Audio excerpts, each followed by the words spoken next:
एक हरदोई की घटना मैं आपको सुनाता हूं, सत्य घटना है। आर्य समाज का कार्यक्रम था 3 दिन का, आपके यहां 4 दिन का है। और 3 विद्वान वहां पहुंच गए। एक थे पंडित बिहारीलाल शास्त्री, वो तो प्रवक्ता थे, शास्त्रार्थ महारथी थे। एक भजनोपदेशक थे जिनका नाम था पंडित ओम प्रकाश वर्मा, और एक उनके ढोलक वादक थे। 3 लोग थे, 3 दिन का कार्यक्रम था। ये हरदोई आर्य समाज में कार्यक्रम करने के लिए गए। आर्य समाज मंदिर में ठहराया गया। प्रधान जी आ गए, उनके पास में 1 दिन पहले ही पहुंच गए थे। प्रधान जी ने कहा कल का भोजन हमारे घर में है। पहले ये परंपरा होती थी, विद्वानों को अपने घर में ले जाके लोग भोजन कराते थे। कहते हैं पंडित जी कल आप लोगों का भोजन हमारे घर में है, मैं तो कोर्ट में जाऊंगा लेकिन मेरी बेटी आपको लेने आएगी, घर लेके भोजन करके आना, आराम से आशीर्वाद दे करके आना बच्चों को। पंडित लोगों ने कहा ठीक है वकील साहब आप अपना काम करो, प्रधान जी हम आपके घर जाएंगे। ये आर्य समाज के विद्वान तीनों लोग उनके घर में भोजन करने के लिए चले गए। इनकी बेटी ने, प्रधान जी की बेटी ने, जो बहुत पढ़ी लिखी थी, उनको भोजन कराया। और भोजन कराने के बाद में जब भोजन हो गया तो पंडित बिहारीलाल शास्त्री जी ने एक बात उनसे पूछी, बेटी क्या तुम आर्य समाज में जाती हो? तो बेटी ने कहा नहीं पंडित जी मैं आर्य समाज में नहीं जाती। बोले क्यों? कहती मैं एमएससी हूं, एमएससी हूं। पंडित जी पुराने जमाने के आदमी समझे नहीं एमएससी क्या बला है। पंडित जी ने थोड़ी देर इधर उधर की बातें की। फिर पंडित जी आते हैं, पंडित जी कहते हैं बेटी क्या तुम आर्य समाज में जाती हो? कहती पंडित जी मैंने बताया ना मैं एमएससी हूं।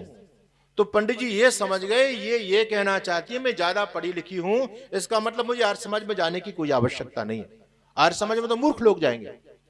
अब पंडित जी ने उसको सही रास्ते पर लाने के लिए, देखो आर्य समाज पाखंड का खंडन करता है। हम फलित ज्योतिष को नहीं मानते, गणित ज्योतिष को मानते हैं जो सत्य है। लेकिन पंडित जी ने उसको समझाने के लिए पाखंड करना शुरू किया। पंडित जी ने तो उसको समझाने के लिए किया था, और ये पाखंडी आपको ठगने के लिए करते हैं। और कैसे करना शुरू किया? पंडित जी का बेटी तू एमएससी है? बोले हाँ पंडित जी। पंडित जी का बेटा जरा अपना हाथ दिखाना। उस बहन ने अपना हाथ आगे कर दिया। हम इसको नहीं मानते, ये गलत है, ये धंधा है लोगों का केवल। पंडित जी के सामने जैसे ही हाथ किया, अब इस हाथ में कुछ लिखा तो है नहीं। दुनिया की कोई यूनिवर्सिटी, कैम्ब्रिज हो चाहे ऑक्सफोर्ड यूनिवर्सिटी हो, किसी यूनिवर्सिटी के अंदर ये लिपि पढ़ाई जाती है क्या? बोलो, कहीं भी पढ़ाई जाती हो, कोई नहीं जानता। पढ़े लिखे लोग नहीं जानते, पाखंडी लोग इसकी भाषा समझते हैं बस, और वो आपको ठगते रहते। तो पंडित जी का बेटा हाथ दिखा, उसने हाथ आगे किया। पंडित जी का बेटा तू तो बहुत सौभाग्यशाली है, तेरी रेखाएं तो बहुत कुछ बता रही हैं तेरे जीवन के बारे में। वो बड़े आश्चर्य करती है, अच्छा पंडित जी ऐसा क्या है मेरे हाथ में, क्या लिखा हुआ है? तो इसमें लिखा तो है नहीं, गप्प मारते हैं, अन्य पाखंडी भी गप्प मारते हैं। पंडित जी ने गप्प मारनी शुरू कर दी। कहते बेटा तू केवल एमएससी नहीं, तू पीएचडी भी करेगी, तेरी विद्या की रेखा बता रही है, तू पीएचडी करेगी। वो बड़ी प्रसन्न हुई, बोला अच्छा पंडित जी और बताओ। पंडित जी ने कहा बेटा तू पीएचडी करके बहुत बड़ी डॉक्टर बनेगी, और तेरी शादी अमेरिका में होगी, भारत में नहीं होगी। अब तो उसकी प्रसन्नता का ठिकाना नहीं रहा, फूल की कुप्पा हो गई। अमेरिका में चली जा, शादी हो जाए, इससे बड़ा और क्या हो सकता है? आजकल के बच्चों का तो बड़ा जो स्वप्न होता है विदेश में जाना। वो बड़ी खुश हुई, कहती पंडित जी और बताओ। अब इसमें कुछ लिखा तो नहीं है, पंडित जी तो वैसे ही फेंक रहे थे। पंडित जी का बेटी जिस घर में तेरी शादी होगी वो घर भी सामान्य नहीं होगा, वो बहुत बड़ा राज परिवार होगा, और सैकड़ों नौकर चाकर तेरी सेवा में लगे रहेंगे, बड़ी बड़ी लग्जरी गाड़ी खड़ी रहेंगे, बड़े महल की रानी बन करके जाएगी। अब वो और प्रसन्न हुई, कहती पंडित जी अच्छा पंडित जी और बताओ और क्या लिखा हुआ है? पंडित जी का बेटी जिस लड़के के साथ में तेरी शादी होगी वो भी दुनिया का सबसे खूबसूरत लड़का होगा, राजकुमार होगा, कोई अट्टू पट्टू के साथ तेरी शादी नहीं होगी। अब तो उसकी प्रसन्नता का ठिकाना नहीं रहा, फूल के कुप्पा हो गई। अमेरिका में शादी हो रही है, राजमहल में शादी हो रही है, दुनिया का सबसे खूबसूरत लड़का शादी के लिए मिल रहा है, अब उसको क्या चाहिए? बड़ी प्रसन्न हुई, कहती पंडित जी और बताओ। अब पंडित जी ने कुछ और बातें गप्पे फेंकी। अब वो कहती पंडित जी और बताओ। पंडित जी चक्कर में पड़ गए कि अब मैं इसको कितना बताऊं, मेरे पास तो मैं ज्यादा गप्पे मारने का मेरा अभ्यास है नहीं। अब पंडित जी का बेटा सब कुछ ठीक है लेकिन थोड़ी सी समस्या आ रही है। एमएससी पढ़ी लिखी लड़की थी। पंडित जी ने कहा सब कुछ ठीक है लेकिन थोड़ी सी समस्या आ गई है। बोले क्या समस्या है? कहती है बेटे तेरे ऊपर शनि का प्रकोप है, शनि चढ़ गया है। बेटी घबरा गई, कहने लगी पंडित जी अच्छा तो पंडित जी इसका कोई उपाय है उतरने का? पंडित जी लोगों ने कहा कि बेटी हर चीज का समाधान है, परेशान क्यों होती है, सबका समाधान हो जाएगा। तो उसने कहा पंडित जी बड़ी कृपा होगी, आप इसका समाधान कर दो।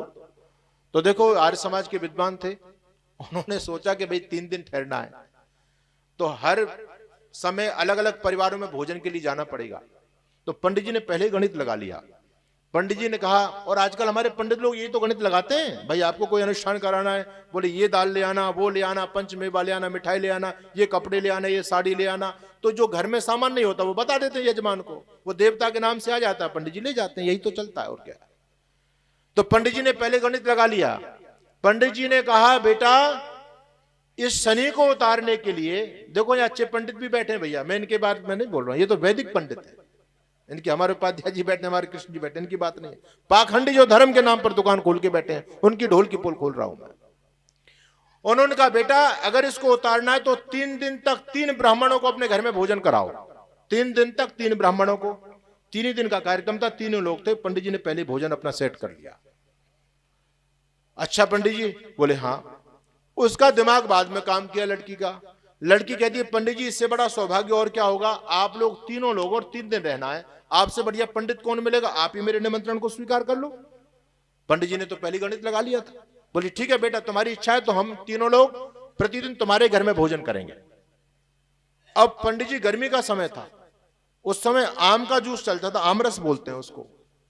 तो पंडित जी ने कहा, बेटा सुनो, केवल भोजन कराने से बात नहीं बनेगी, ये शनि के प्रकोप को उतारने के लिए आम रस का बड़ा विनियोग बताया है शास्त्र में।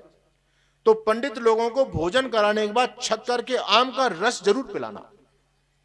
बेटी ने कहा, पंडित चिंता मत करो, वो बढ़िया भोजन कराती, भिन्न भिन्न प्रकार के पकवान बना करके, है ना, और फिर बाद में आमरस बनाती थी, तो ऐसे आम घोट के नहीं रख देती थी, उसमें काजू बादाम पिस्ता केसर सब कुछ डाल करके बहुत स्वादिष्ट आमरस बनाती थी। और पंडित लोग भी भोजन के बाद 4-4 गिलास खींच जाते थे, स्वादिष्ट लगता था।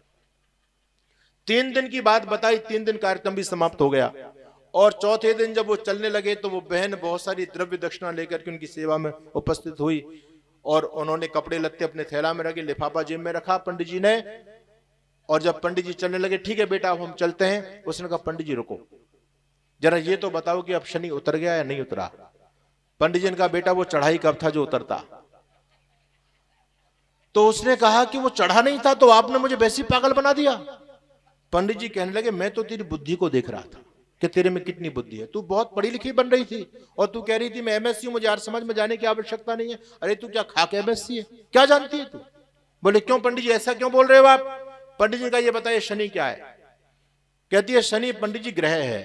कितना बड़ा ग्रह है, कि जी बहुत बड़ा है। अरे बहुत बड़ा, उसका आकार प्रकार तो होगा।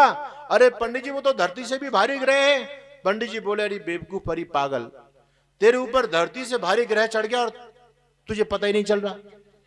तेरे सिर पर चींटी चढ़ जाए तो तुझे पता चल जाएगा, तेरे सिर पर 50 किलो की बोरी धर दे तो तेरा कचूमर निकल जाएगा, लेकिन धरती से भारी ग्रह चढ़ गया तुझे पता ही नहीं चल रहा। और आश्चर्य की बात तो यह केवल उसी का दोष नहीं है उस बेटी का, बल्कि हमारी भी स्थिति यह है, जिसके ऊपर शनि चढ़ जाए, मंगल चढ़ जाए, जिसके ऊपर चढ़ा उसको पता नहीं चलता है। बताने वाला भी दूसरा होता है और उतारने वाला भी दूसरा होता है। वो बताता है भैया शनि का प्रकोप हो गया, अच्छा फिर क्या करना पड़ेगा, बोले ये करा दे, शनि उतर जाएगा। शनि को चढ़ाना उतारना इनके हाथ की बात है। इसलिए मैं कहता हूं इस अविद्या के गर्त से बचिए, है ना। इन ग्रहों की चालों से डरने की आवश्यकता नहीं, जड़ चीजें कुछ नहीं बिगाड़ती। लोगों ने ज्योतिष शास्त्र के नाम से धंधे खोल करके, दुकान खोल करके लोग बैठे हैं। आजकल वास्तु शास्त्र का बहुत बड़ा प्रोपोगेंडा चल रहा है। लोग बने बनाए मकानों को तुड़वा रहे हैं। आज व्यक्ति जैसे तैसे जीवन में मेहनत मजदूरी करके पैसा कमा करके मकान बनाता है, लेकिन ये पाखंडी लोग उसको ऐसा बहकाते हैं, बने बनाए मकान को तुड़वा देते हैं। कहते हैं पंडित जी हमारे जीवन में बड़ी अशांति है। पंडित जी कहते हैं अच्छा देखते हैं तुम्हारे घर में जाके, घर आकर के देखते हैं। वो पाखंडी तो कहते हैं कि भैया तेरे घर में तो ये समस्या खड़ी होंगी। बोले क्यों, जहां तेरी किचन है वहां पूजा घर होना चाहिए, पूजा घर बना लिया वहां बेडरूम होना चाहिए, जहां बेडरूम है वहां पर रसोई होनी चाहिए। ये तूने क्या बना लिया, किसके कहने से बना लिया है। अब वो बने बनाए मकान को लोग तुड़वा रहे हैं। क्या बुद्धि का दीवाना लोगों की निकल चुका है। इसलिए किसी से घबराने की आवश्यकता नहीं है। वेद के रास्ते पर चलो, है ना, ऋषि दयानंद के मार्ग पर चलो। आपका सौभाग्य है कि आपके गांव में ये वैदिक धर्म का सत्संग लगा हुआ है। हम धड़ल्ले के साथ में, निर्भीकता के साथ में बात को कहते हैं। ये हमारे आदरणीय मुनि जी एक बहुत बड़ा प्रयास कर रहे हैं आप लोगों के बीच में। हमारा क्या स्वार्थ है, आप सोचिए, क्या स्वार्थ है। केवल यही तो है कि लोग बच जाएं, पाखंड से बचें, सही रास्ते पर, सच्चाई के रास्ते पर चले। तो आप इस सत्संग में आइए, अपने बच्चों को जरूर लेकर के आइए। और आज सत्यार्थ प्रकाश यहाँ पर रखा हुआ है, एक भी सत्यार्थ प्रकाश बचना नहीं चाहिए। वैसे तो इनका कोई धंधा नहीं, बेचारे 30 रुपए में दे रहे हैं, 200 रुपए की पुस्तक 30 में मिल रही है आपको, लेकिन लेकर के जाना, पढ़ना जरूर उसको।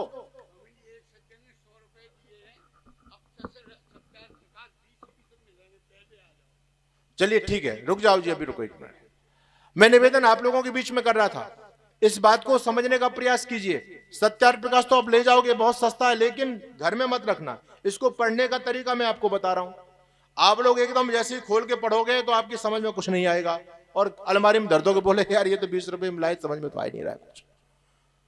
इसकी पहले आप भूमिका पढ़ना, भूमिका है ना, इसकी भूमिका पढ़िएगा। और भूमिका पढ़ने के बाद इसमें बाकायदा 14 अध्याय हैं, 14 पाठ हैं इसमें। इसको कहते हैं समुल्लास। इसमें हर विषय क्रम के अनुसार ऋषि दयानंद ने पहले नाम दे दिया है। अगर आप ईश्वर के बारे में जानना चाहते हो तो पहला समुल्लास पढ़ो, पहला अध्याय पढ़ो।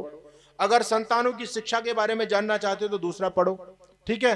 पठन पाठन विषय को समझना चाहते हैं तो तीसरा पढ़ो, और गृहस्थ को जानना चाहते हैं चौथा पढ़ो, वानप्रस्थ संन्यास को जानना चाहते हो तो 5वां पढ़ो, राज धर्म को जानना चाहते हो तो 6वां पढ़ो, मुक्ति विषय को जानना चाहते हो 7वां पढ़ो, विद्या ये सब कुछ जानना चाहते हो चैप्टर वाइज इसमें बात की गई है। और हमारे धर्म के नाम पर हमारे धर्म गुरुओं ने जो दुकानें खोल दी हैं, समाज को बहका रहे हैं पाखंडी लोग, हमको डरा रहे हैं शनि राहु केतु के नाम से, इनकी ढोल की पोल जानना चाहते हो तो 11वां समुल्लास पढ़ो, है ना। बिल्कुल, जिस व्यक्ति ने 11वां समुल्लास पढ़ लिया कभी किसी पाखंडी के चाल में नहीं फंस सकता। और विधर्मी लोगों से हमको बहुत बड़ा खतरा है, उसकी चर्चा मैं कल आपके बीच में करूंगा। मुसलमान लोगों की ढोल की पोल जानना चाहते हो, मुसलमान आज हम पर बहुत हावी हो रहे हैं, हमारे धर्म ग्रंथों में बहुत कमियां निकाल रहे हैं, लेकिन हमको पता ही नहीं है। उसके लिए ऋषि दयानंद ने 14वां समुल्लास लिख दिया है कि इनकी कुरान में क्या क्या गंदी गंदी बातें लिखी हुई, 14वां समुल्लास पढ़ लीजिए। ईसाइयों का खतरा हमारे ऊपर मंडरा रहा है, ईसाइयों से बचने के लिए 13वां समुल्लास है। और जैन मत और बौद्ध मत भी समाज में चल रहा है, ये भी नास्तिक मत हैं, तो सनातन धर्म के अंग यहीं से निकले हैं, लेकिन ये भी ना हमारे राम को मानते, ना कृष्ण को मानते, ना देवी सीता, ना भगवती दुर्गा को मानते, किसी को नहीं मानते। इन लोगों के लिए स्वामी दयानंद जी महाराज ने 12वां समुल्लास लिखा है।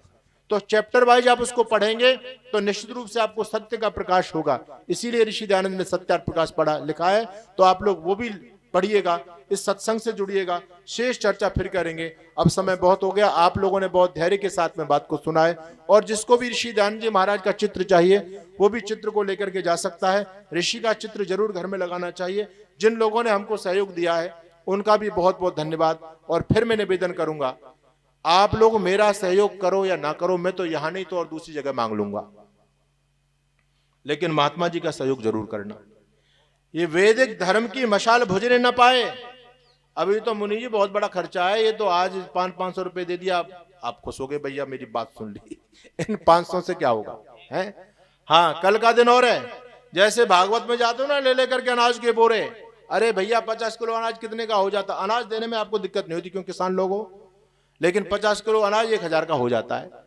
तो यहां भी 500 को नेट देना। कल ये वैदिक धर्म की मशाल आपके पूरे क्षेत्र में प्रकाशित होनी चाहिए, वैदिक धर्म का प्रचार होना चाहिए। इसके लिए आप हमारे आयोजक लोगों को मजबूत करें, दृढ़ करें, जिससे ये अच्छी विचारधारा समाज में चलेगी।